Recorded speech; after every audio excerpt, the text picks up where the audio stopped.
नमस्कार। बहुत बहुत स्वागत है आपका light of study with Priyanshu Tiwari नामक चैनल पर। परसों मैंने आपके समक्ष विषुवत रेखा के विषय में कुछ जानकारी अवगत कराई थी, जिसमें मैंने आपको बताया था कि सीबीआई सो गया काका की कमाई से। उसमें एक जो देश है उसमें थोड़ा डाउट हो रहा था। आपको याद होगा मैंने बताया था विषुवत रेखा कुल 13 देशों से, जिसमें एशिया, अफ्रीका एवं दक्षिण अमेरिका के देश शामिल हैं। 13 देशों एवं 3 महासागर, जिसमें प्रशांत महासागर, अटलांटिक महासागर एवं हिंद महासागर शामिल हैं। 13 देश पे कौन कौन से हैं, ये एग्जाम में डायरेक्ट क्वेश्चन पूछा जाता है।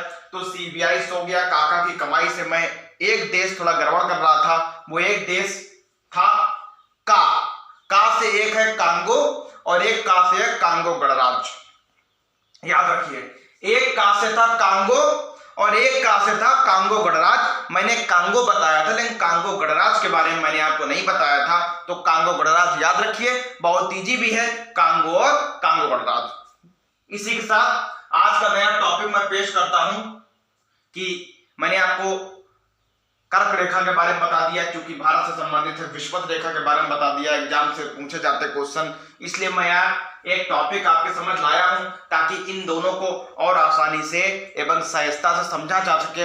वो टॉपिक है ग्लोब। टॉपिक का नाम है ग्लोब।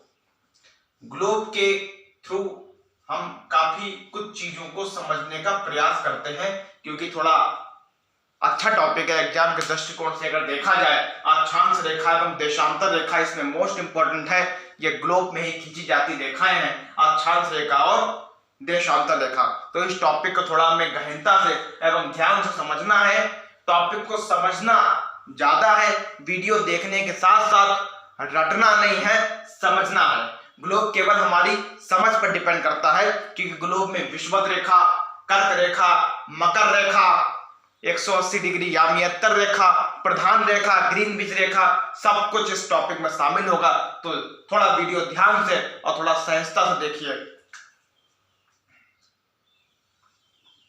ये है ग्लोब, ये है ग्लोब, ये है ग्लोब।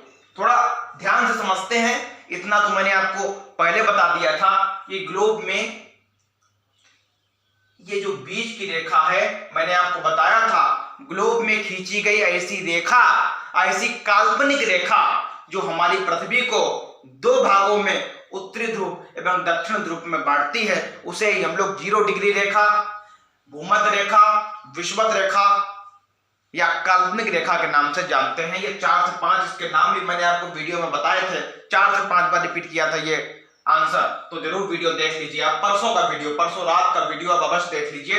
ये है विषुवत रेखा, इसके अन्य नाम भी मैंने आपको बता दिए, भूमध्य रेखा, विषुवत रेखा, काल्पनिक रेखा, 180 डिग्री रेखा, 0 डिग्री रेखा।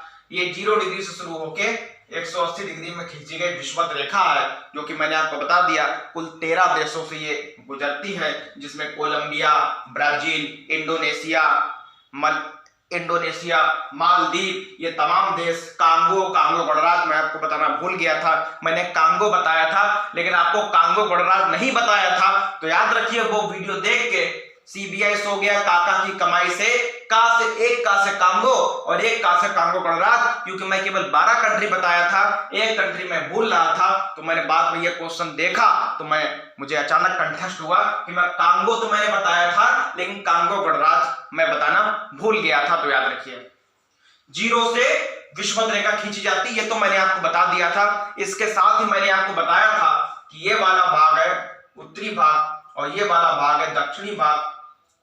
साथ ही आप थोड़ा और समझना है, ये वाला जो भाग होता है वो होता है पश्चिमी भाग, और ये वाला भाग जो होता है वो होता है पूर्वी भाग।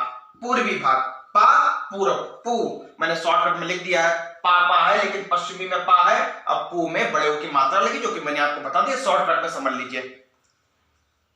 मैंने आपको बताया था कि ग्लोब के ऊपर वाला जो उत्तरी ध्रुव तरफ जो लाइन बनी है, उन्हें हम लोग, उत्तरी ध्रुव वाला जो हिस्सा है उसे हम लोग बोलते हैं कर्क रेखा।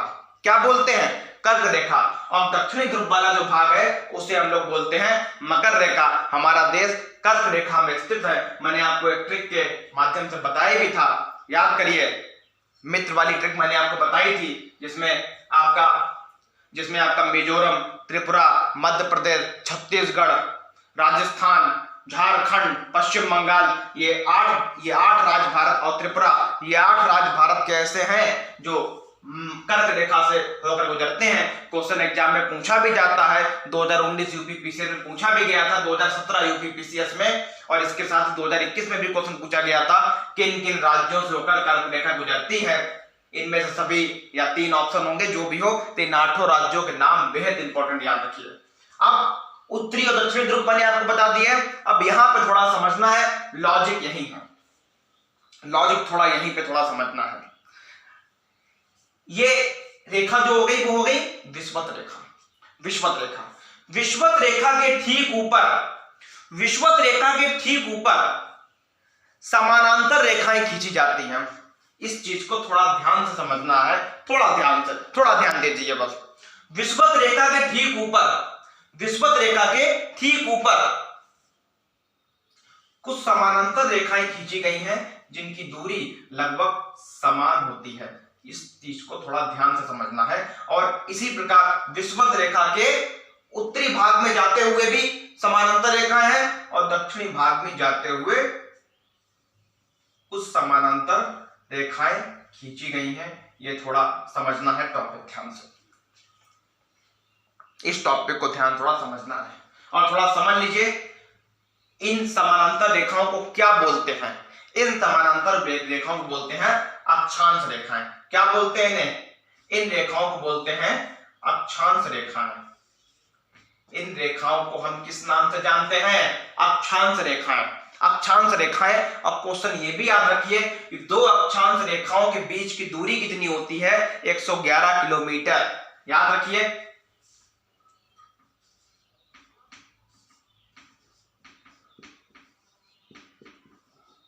अक्षांश रेखाएं किस ओर से किस ओर खींची गई हैं?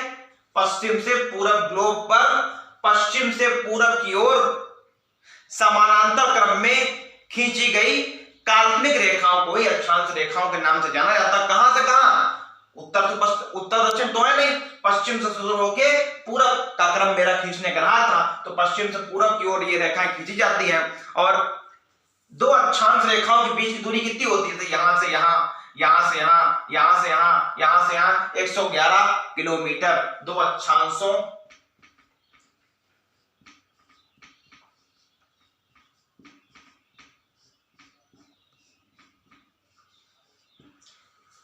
दो अक्षांशों की दूरी 111 किलोमीटर होती है। 2 अक्षांशों की दूरी कितनी होती है? 111 किलोमीटर। 2 अक्षांश रेखाओं के बीच की दूरी कितनी होती है? 111 किलोमीटर। मैंने आपको बता दिया। अब क्वेश्चन ये आता है, ये कितनी अक्षांश रेखाएं टोटल हैं? टोटल कितनी रेखाएं हैं? अगर देखा जाए विषुवत रेखा का भी क्रम जो है पश्चिम से पूरब ही है, ये भी समझ लेना है। वैसे ही अक्षांश रेखा तो नहीं है, लेकिन जब इन्हें हम काउंट करेंगे तब इन्हें भी जोड़ दिया जाएगा।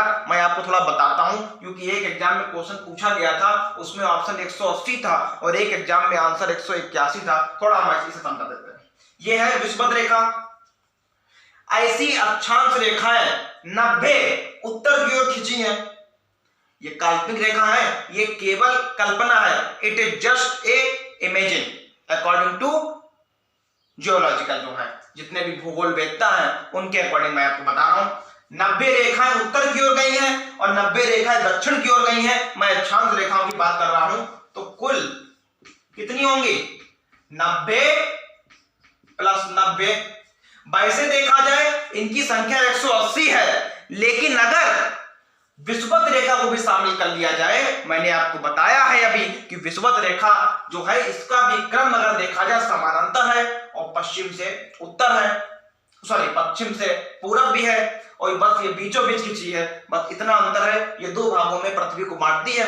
लेकिन अगर इसे भी शामिल कर लिया जाए, जनरली एग्जाम में 180 और 181 ऑप्शन नहीं होता है। अगर विस्तृत अर्थ में देखा जाए तो कुल रेखाएं 181 ही है देखा जाएगा। प्लस एक विषुवत रेखा को भी शामिल कर लिया, क्योंकि इसका विक्रम पश्चिम से पूरब की ओर है। तो कुल रेखाएं कितनी है, एग्जाम में आ जाए कुल अक्षांश रेखाएं कितनी, 181। लेकिन कभी कभी एग्जामिनर विषुवत रेखा को शामिल नहीं करते हैं। उनका मानना विषुवत रेखा तो पृथ्वी को दो बराबर भागों में बांटती है, उस हिसाब से देखा जाए तो आंसर 180 होगा। लेकिन जो सटीक आंसर होगा वो होगा टोटल 181। मैंने आपको रीजन बता दिया है। 90 अक्षांश रेखा उत्तर की ओर विषुवत रेखा से उत्तर की ओर खींची है, 90 अक्षांश रेखाएं विषुवत रेखा दक्षिण की ओर जा रही है। 90 + 90 और विषुवत रेखा का खींचा जाने का क्रम जो है पश्चिम से पूरब, ये भी क्या है, अक्षांशीय है, समानांतर है। तो टोटल इनकी संख्या हो जाती है 181 ही। 80% एग्जाम में 181 ऑप्शन होना चाहिए, लेकिन 181 नहीं होता है तो 180 पर हमें टिक कर देना है, क्योंकि तब विषुवत रेखा को कुछ एग्जामिनर नहीं जोड़ते हैं, लेकिन मेरे हिसाब से जोड़ना तो चाहिए। ये हो गया आपका विषुवत रेखा के बारे में, याद रखिए। और दो अक्षांशों के बारे में, दो अक्षांशों के बीच की दूरी कितनी होती है, दो मतलब यहां से यहां 111, यहां से यहां 111, यहां से यहां 111 किलोमीटर। ये है आपकी विषुवत रेखा, अक्षांश रेखा। ये क्या है, आपकी अक्षांश रेखाओं के बारे में क्वेश्चन ये हो गया। अब कुछ रेखाएं ग्लोब पर इस क्रम में भी खिंची रहती हैं, इन रेखाओं को ध्यान से समझना है। इनका क्रम होता है ये,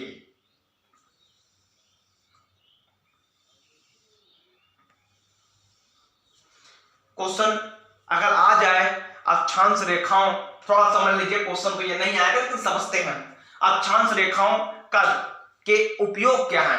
ग्लोब पर बनी अक्षांश रेखाओं में अभी इनकी बात कर रहा हूं। ग्लोब पर बनी अक्षांश रेखाओं का क्या उपयोग है, एक तो पृथ्वी का तापमान मापने के काम ये आती है, पृथ्वी का तापमान मापना इनका काम है, और एक है पृथ्वी पर जलवायु एवं तापमान निर्धारण में अक्षांश रेखाओं की अग्रणी भूमिका है, याद रखिए। जलवायु एवं तापमान निर्धारण करने में अक्षांश रेखाओं की अग्रणी भूमिका है। अक्षांश रेखाओं का ये कार्य है, अक्षांश रेखाओं का ये प्रयोग है। अब बात करते हैं देशांतर रेखा, जो कि मैंने आपको यहां पे खींच दी है, याद रखिए। देशांतर रेखा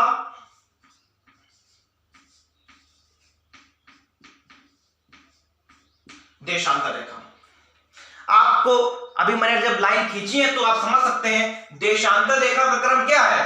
देशांतर रेखा का अक्षांश रेखाओं का क्रम पश्चिम से पूरब था, और देशांतर रेखाओं का क्रम उत्तर से दक्षिण की ओर। ग्लोब पर उत्तर से दक्षिण की ओर खींची गई काल्पनिक रेखाएं देशांतर रेखाओं के अंतर्गत आती हैं। काल्पनिक रेखाएं, वे सभी काल्पनिक रेखाएं देशांतर रेखाओं के उस पे आती है, याद रखिए। और क्वेश्चन थोड़ा ये भी समझना है क्या, कि दो देशांतर रेखाओं के बीच की दूरी कितनी है।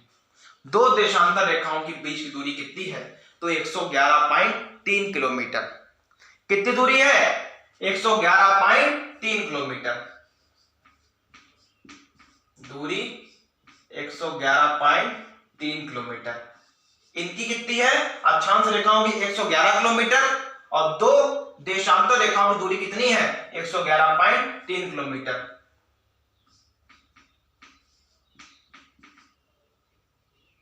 दो के बीच की दूरी कितनी है, 111.3 किलोमीटर।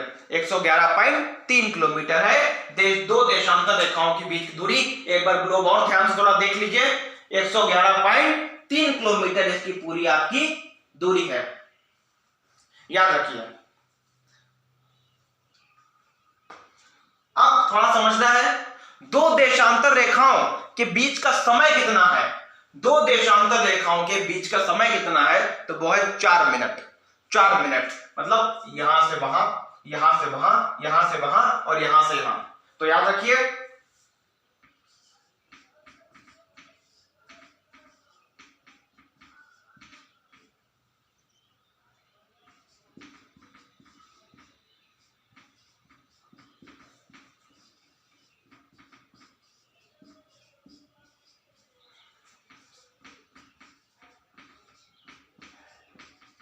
मिनट, ठीक है। दो देशांतर रेखाओं के बीच का समय कितना है आपका, 4 मिनट। याद रखिए कितना समय है, 4 मिनट। याद रखिए 4 मिनट।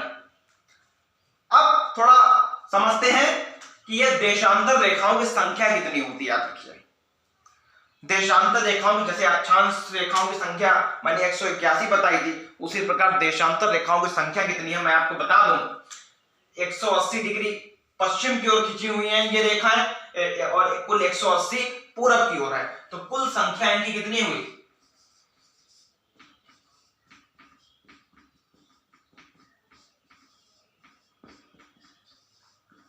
360। कुल संख्या इनकी कितनी हुई? 360। मैं अपनी बात पुनः दोहराता हूं, 180 रेखाएं जो खींची गई हैं वो पश्चिम की ओर खींची गई हैं और 180 रेखाएं खींची गई हैं पूरब की ओर, तो कुल संख्या इनकी हो जाती 360। इनके बीच की दूरी 111.3। वैसे अगर देखा जाए तो दो रेखाओं के बीच की दूरी समान है, लेकिन इसकी तीसरी रेखा जो है उनमें गैप धीरे धीरे घटता जाता है। गैप इनका धीरे धीरे क्या होता जाता है, आप एक बार ग्लोब और देख सकते हैं, इनके बीच का गैप धीरे धीरे घटता जाता है, इनके बीच का गैप धीरे धीरे घटता जाता है। याद रखिए, और देशांतर रेखाओं का काम क्या है? समय एवं तिथि निर्धारित करना। जैसे अक्षांश रेखा का काम मैंने आपको बताया था, मुख्य कार्य क्या है? भूगोलवेत्ता इससे क्या निर्धारित करते हैं अक्षांश रेखाओं के द्वारा? जलवायु, पृथ्वी की जलवायु और पृथ्वी का तापमान निर्धारित करते हैं। उसी प्रकार देशांतर रेखाओं में अगर हम पढ़ते हैं, उसी प्रकार देशांतर रेखाओं का अगर हम पढ़ते हैं तो क्या शामिल होता है देशांतर रेखाओं का मुख्य कार्य क्या है? तिथि और समय निर्धारित करना देशांतर रेखाओं का काम है। मैंने आपको बता भी दिया है कि दो देशांतर रेखाओं के बीच जाने में, दो देशांतर रेखाओं के बीच का समय कितना है? 4 मिनट। कितना है? 4 मिनट। कितना है? 4 मिनट। याद, दो देशांतर रेखाओं का समय कितना है? 4 मिनट। याद रखिए। अब मैं आपको बता दूं कि 1884 ईस्वी में, 1885 ईस्वी में 28 दिसंबर 1885 ईस्वी को कांग्रेस बनी। उससे एक साल पहले ट्रिक याद रखिए, 1884 ईस्वी में वाशिंगटन कहां है? अमेरिका की राजधानी वाशिंगटन डीसी, वाशिंगटन में देशांतर रेखा जो आप देख रहे हैं ये शुरू हो रही यहां से शुरू हो रही है। कहां शुरू हो रही है? यहां शुरू हो रही, यहां खत्म हो रही है। तो दो देशांतर रेखाओं की सबसे कम दूरी कहां होती है? भौतिक ध्रुवों पर। ध्रुव मतलब ये उत्तरी ध्रुव, ये दक्षिणी ध्रुव, ये उत्तरी ध्रुव, ये दक्षिणी ध्रुव, जहां पे हमारी पृथ्वी कहीं ना कहीं खत्म हो रही है, बात क्लियर हो रही है। तो दो देशांतर रेखाओं की दूरी सबसे कम कहां होती है? ध्रुवों पर। कहां होती है? ध्रुवों पर। याद रखिए, कहां होती है? ध्रुवों पर, क्योंकि ये यहां से शुरू होके, ये ध्रुव से शुरू होके यहां मिल रही है, क्योंकि आप ग्लोब में देख सकते हैं। ये क्या है? ये है पूरा भाग ध्रुव, जहां पे हमारी पृथ्वी खत्म होती है। भूगोलवेत्ताओं का आंकड़ा है, ये मेरा नहीं है, तो याद रखिए। तो 1884 ईस्वी में वाशिंगटन में इसकी बैठक होती है। इसमें एक निर्धारित किया जाता है कि जहां से देशांतर रेखा शुरू हो रही है उसे नाम दिया जाएगा 0 डिग्री देशांतर रेखा। 0 डिग्री देशांतर रेखा या प्रधान रेखा या याम्यतर रेखा या ग्रीनविच रेखा भी बोलते हैं, क्योंकि इसकी शुरुआत जो होती है वो इंग्लैंड में एक शहर है ग्रीनविच, वहां से होती है। तो क्वेश्चन ये भी पूछा जाता है कि भारतीय समय ग्रीनविच समय से कितना आगे है। ये मैं आपको एक तरीका बताता हूं कैसे निर्धारित किया जाता है। थोड़ा मैं आपको बता दूं, जो भारत का समय है वो ग्रीनविच के समय से लगभग 5.5 घंटे आगे है, लगभग 5.5 घंटे आगे है। उसका कारण भी मैं आपको बता देता हूं। भारत का जो प्रधान समय है, भारत का जो प्रधान समय है वो है 82.5 डिग्री पूर्वी देशांतर। भारत का प्रधान समय क्या है? भारत का प्रधान समय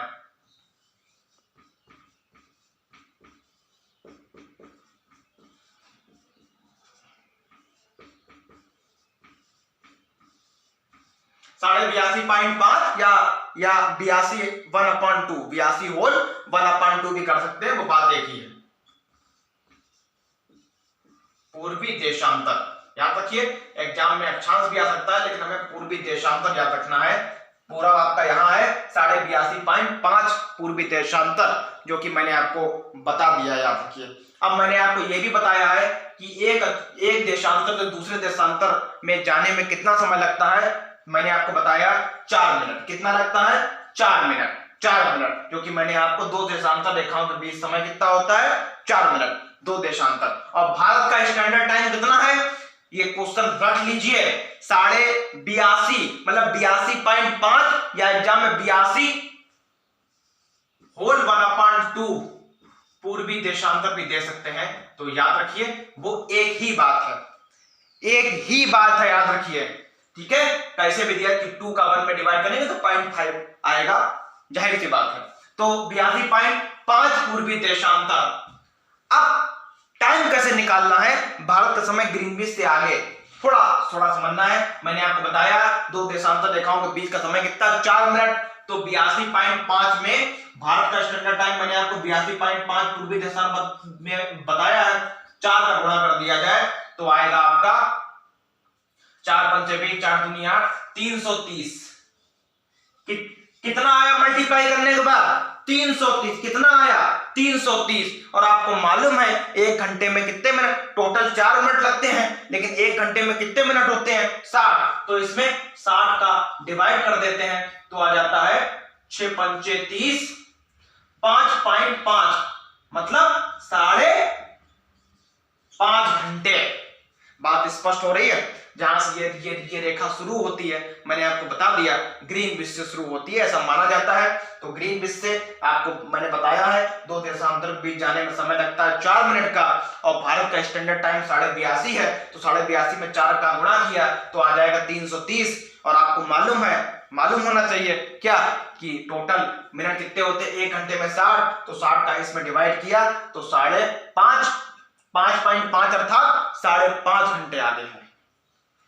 अगर ग्रीनविच में 1 बजे हैं तो भारत में कितने बजे होंगे? 1 में 5.5 जोड़ दीजिए, 1 2 3 4 5 6, 6.5 बजे होंगे। कितने बजे होंगे? 6.5 बजे होंगे। अगर ग्रीनविच में 5 बजे हैं, ग्रीनविच में 5 बजे हैं तो भारत में कितने बजे होंगे? 5.5 घंटा आगे है, तो 5 में 5.5 जोड़ेंगे तो भारत में बज रहे होंगे 10:30। भारत में कितने बज रहे होंगे? 10:30। एक बार इसे जरूर देख लीजिए, जरूर देख लीजिए।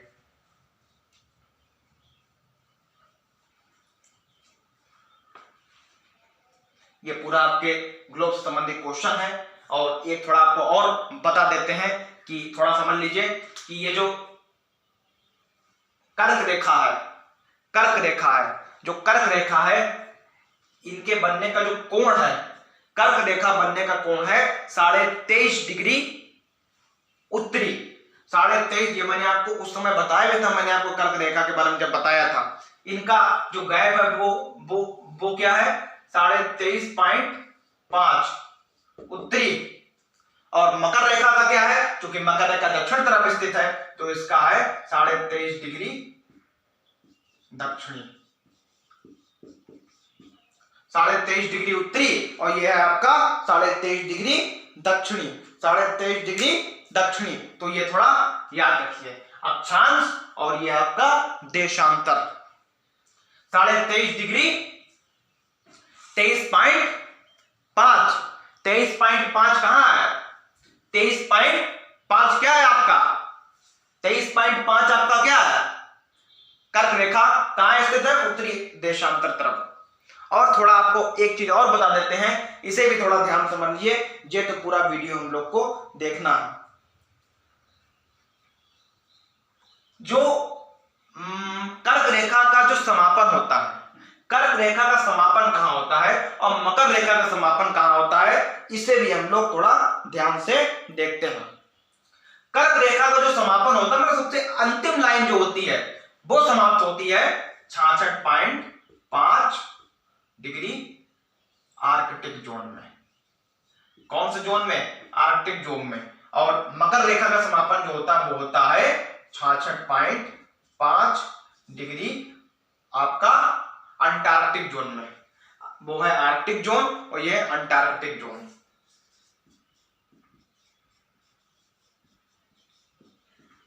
ये है आपका अंटार्कटिक जोन, अंटार्कटिक जोन।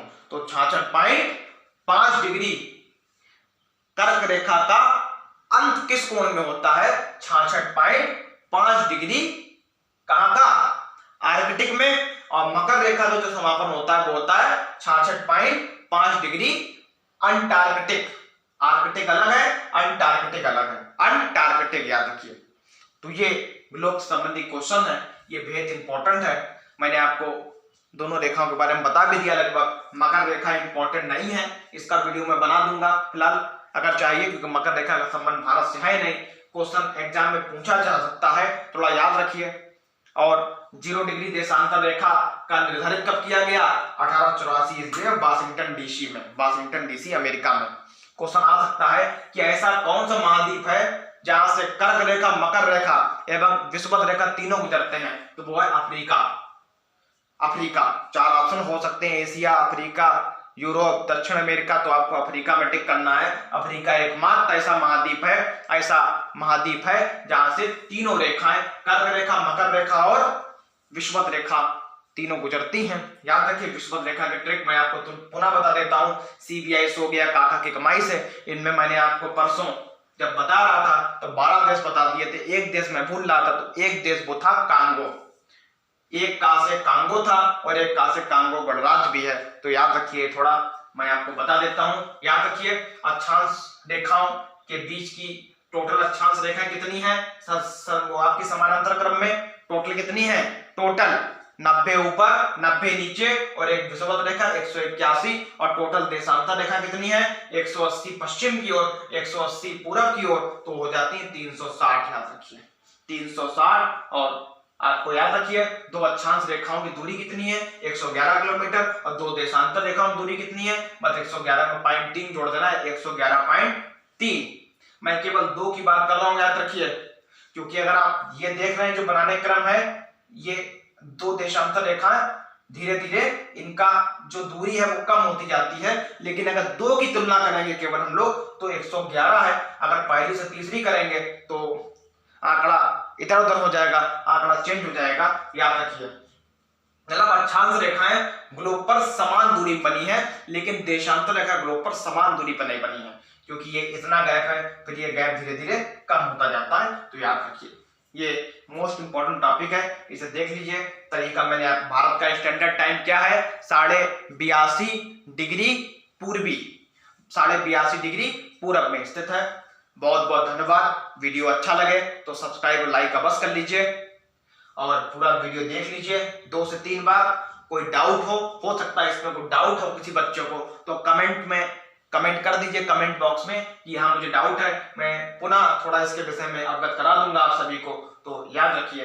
और 2 देशांतर रेखाओं के बीच का समय कितना है? 4 मिनट। तभी 82.5 में 4 गुणा करते हैं 330 और 1 घंटे में 60 मिनट होते हैं। 60 का डिवाइड करते हैं तो ग्रीनविच समय से भारत 5.5 घंटा आगे है। ग्रीनविच में कितना भी समय अगर लिख के आ जाए उससे 5.5 जोड़ देंगे, 5.5 घंटे, तो भारत का टाइम निर्धारित हो जाएगा। ग्रीनविच में अगर शायद 6 बजे हैं तो भारत में कितने होंगे? 6, 5, 11 और आधा 11.5। याद रखिए। बहुत बहुत धन्यवाद। और मैंने आपको तरीका बता दिया कि क्यों आगे है ग्रीनविच से भारत 5.5 घंटे। तो याद रखिए। और कर्क रेखा के बीच का कोण क्या है? 23.5 डिग्री उत्तर में स्थित है। और इसका कोण क्या? मकर रेखा 23.5 डिग्री दक्षिण में। और कर्क रेखा का जो समापन होता है वो होता है 66.5 डिग्री आर्कटिक में। और मकर रेखा कहां समापन होता है? 66.5 डिग्री अंटार्कटिक में। अंटार्कटिक में। बहुत बहुत धन्यवाद। जय हिंद, जय भारत, जय हिंद।